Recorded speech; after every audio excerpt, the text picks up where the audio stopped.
একটা মজার হাদিস শোনাবো আপনাদেরকে। এক হাদিসে তিনি 8 জন সাহাবাকে এপ্রিসিয়েট করেছেন, তাদেরকে 8টা কমপ্লিমেন্ট দিয়েছেন।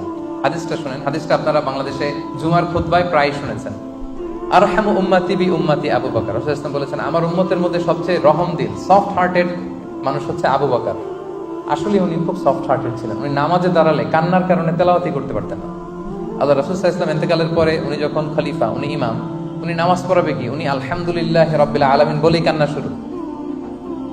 কারণ উনি ভাবতেন, কাইফা আকুমু মাকামা রাসূলিল্লাহ, আমি কিভাবে রাসূলের জায়গায় দাঁড়িয়ে ইমাম হব। এই জায়গায় তো রাসূল সাল্লাল্লাহু আলাইহি ওয়াসাল্লাম ইমামতি করতেন, আমি কিভাবে এখানে ইমাম হই। এই ভাবনা থেকে উনি তেলাওয়াত শুরু করলে শুধু কান্না। রাসূল সাল্লাল্লাহু আলাইহি ওয়াসাল্লাম বলেছেন, আমার উম্মতের মধ্যে সবচেয়ে সফট হার্টেড মানুষ হচ্ছেন কে? আবু বকর। ওয়া আশাদ্দুহুম ফি আমরিল্লাহি ওমর। আর আল্লাহর দ্বীন বাস্তবায়নে সবচেয়ে কঠোর হচ্ছে কে? ওমর। আসদাকুহুম হায়াআন উসমান। আমার সাহাবীদের মধ্যে সবচেয়ে লাজুক সাহাবী হচ্ছে উসমান।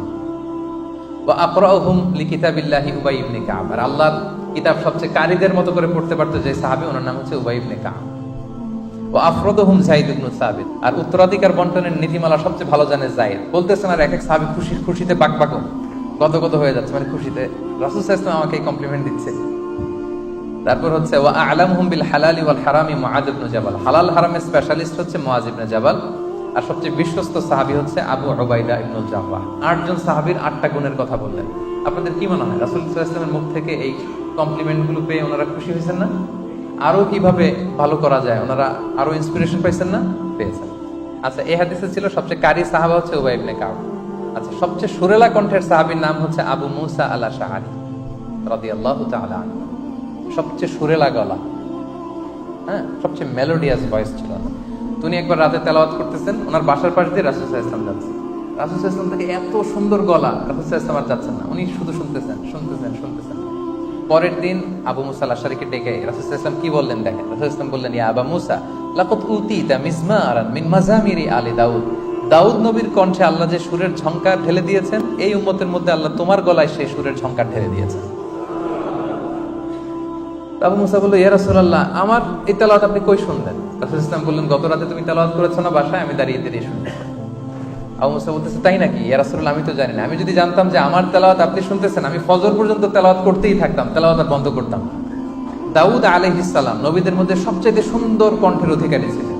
উনি যখন আকাবা সাগরের তীরে বসে জাবুর কিতাব তেলাওয়াত করতেন, আকাশের পাখিগুলো তেলাওয়াত শোনার জন্য নেমে যেত।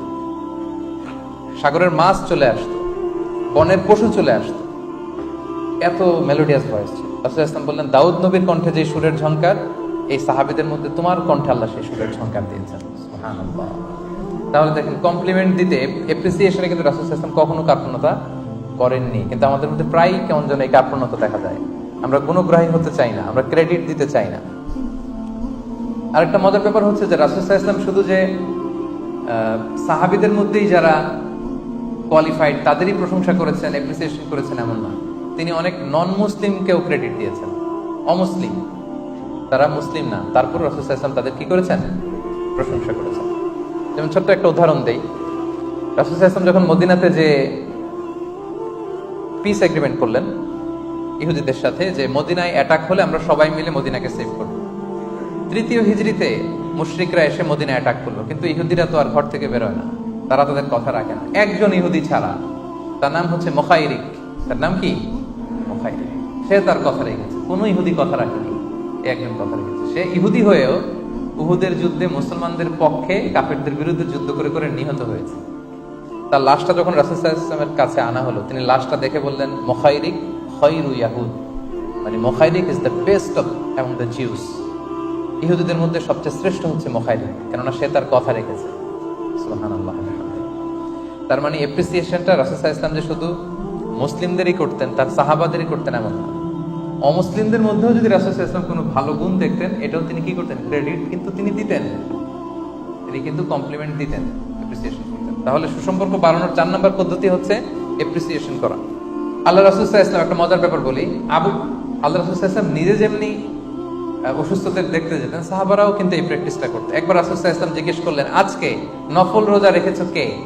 আবু বকর রাদিয়াল্লাহু তাআলা আনহু হাত তুললেন। তিনি বললেন, গরিবদের খাবার দিয়েছো কে? আবু বকর রাদিয়াল্লাহু তাআলা হাত তুললেন। বাকিরা হাত তুললেন। আজকে জানাজা পড়েছো কে? আবু বকর রাদিয়াল্লাহু তাআলা হাত তুললেন। আজকে একজন অসুস্থকে ভিজিট করেছো কে?